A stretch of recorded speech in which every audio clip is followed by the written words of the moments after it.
morning po mga kahanot, kumusta po kayo dyan at welcome sa aking channel. Ayan, mega love shoutout po at salamat po sa mga nanonood at sumusuporta sa aking mga simpleng video ang ipinakikita sa inyo.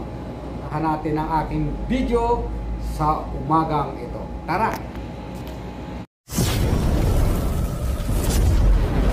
Good morning po, ang oras po natin ngayon ay alas 11 ng 11:25 ng umaga, magtatanghaling tapat na at nasingkar po ang init, bagamat may hangin ay talagang mapakainit.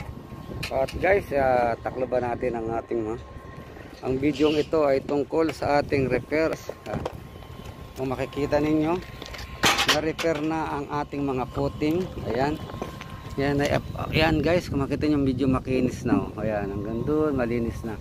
Ngayon, ginamitan nga natin yan ng C-band repair materials 846 base. Ayan, ang ginamit natin dyan na cement. Ayan, hanggang doon. At lalagyan na po natin yan ng bituminous paint.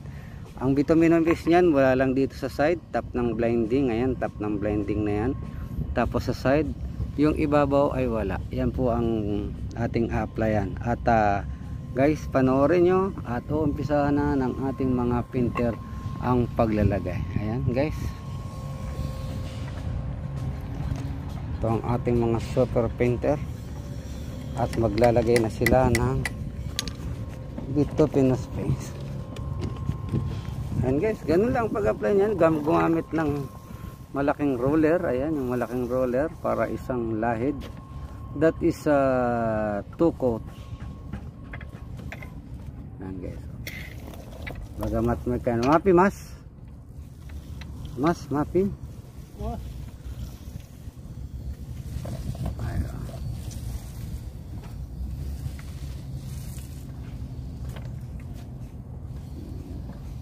ayo top side, only top side. Ayo this side. Ayo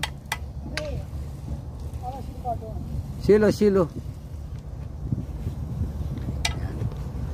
but then top side, this one only top.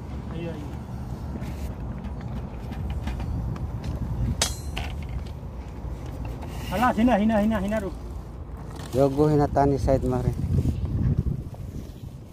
At siguro nagtataka kayo bakit pinipinturahan ng kulay itim yan ang ating gilid ng mga puting. Yan po ay sa ilalim, yan po ay babakpilan. Yan po ay protection natin para hindi direct yung ating konkrito sa backfill material. Kaya po nilalagyan natin. Yan po ang isang purpose nun. At ang pintura po yan ay mayroong 2 coat. First coat po yan. Then pagka natuyo yan, lagyan po natin ang second coat yan para medyo makapal. Ang ibang parte po niyan, yung malapit nagre-record po, nagwa-waterproofing. Pero ito po ay ang inilagay lang natin ay bituminous paint. Yan, black paint po yan at double coat. Napakaganda niyan pagka babakpil na ilalagyan muna. Yan ang proteksyon ng ating simento na hindi magdirect. At syempre gamitan ng malaking roller para madali. Konti pang nadapa. Ayan, kailangan gamitan ng malaking roller katulad itong ginagamit nitong isa para maalwan. Kasi kung gagamitan mo ng brush yan ay hindi maganda. Mahihirapan ka lamang. Ayan po, at syempre bago yan na pininturahan, malinis dapat at na-repair. Before paint, the surface must be clean and retouched nicely. Don't apply paint if your surface of the concrete have some stain or honeycomb or whatever is it. Must be make a good repairing. Ang ginamit po natin, we are using repairing that cement with a C-band. Bayan po. That is our materials that we are using in repair work.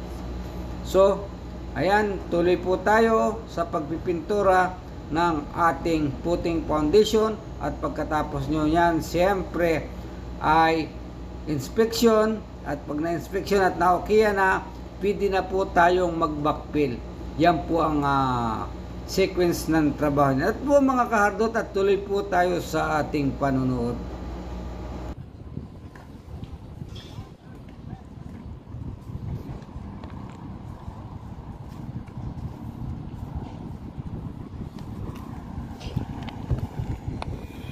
Lahat po yan, a-applyan natin ng bituminous paint.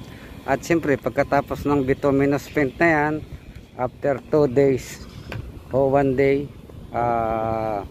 magbabakpil na tayo dito. Umpisa na ng backfill.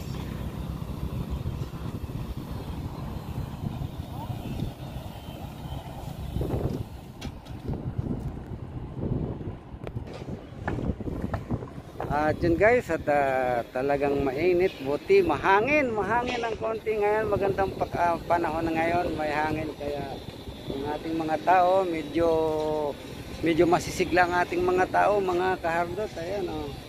Tingnan ninyo naman ang ating mga painter, tuloy-tuloy na sila yan hanggang sa katapusan, at para makapag-backfill na. Ayan guys, at tuloy po tayo sa panonood at ipakikita ko sa inyo pagka nakakuha na ng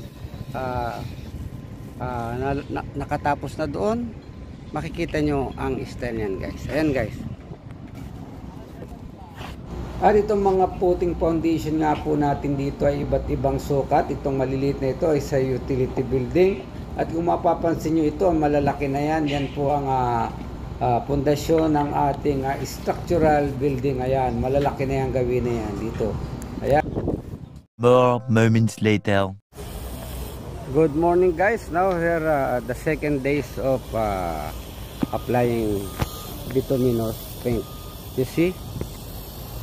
Oh, here is the accomplishment of do after 2 days. He will make up to now this is the accomplishment. They will start yesterday for first coat. That is first coating only. Then and after that one again one more coat. Yeah. Guys, this is the important why we are putting this one, because the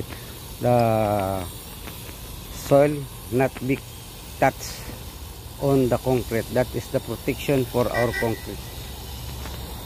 See?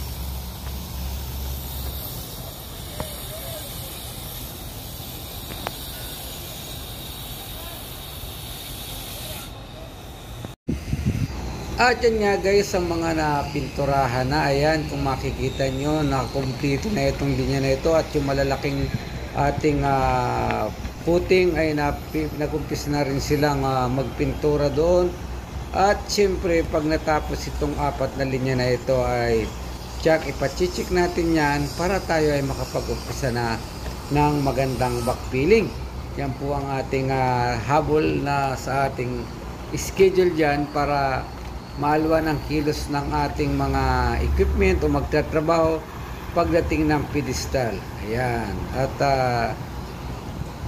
itong side na ito, makita nyo may forma ng nilalagyan dahil ito po ay utility building, concrete po yung side na yan. Ito naman ay structural building, yung may malalaking pundasyon na yan hanggang doon.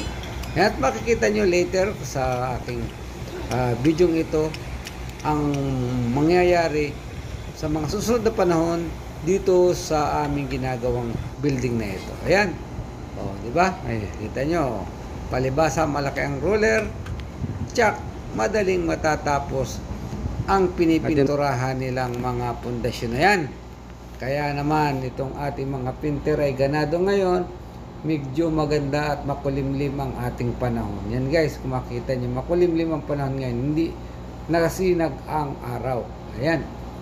At tuloy po tayo sa panonood hanggang sa matapos ang aking video ito. Mag-comment lang po sa ibaba kung kayo may katanungan para magawa natin at masagot natin ang inyong mga katanungan tungkol sa mga gawang ito. Maraming salamat po. But training, my friend, training ba din? Maiji, okay. Maiji, I told to the guy, raining. Maiji. Ayan po ang second coat ng ating bituminous paint. Ayan. Ayan mga kahardot, ayan, pagkatapos ng second coat na yan, mag-umpisa tayo ng backfilling.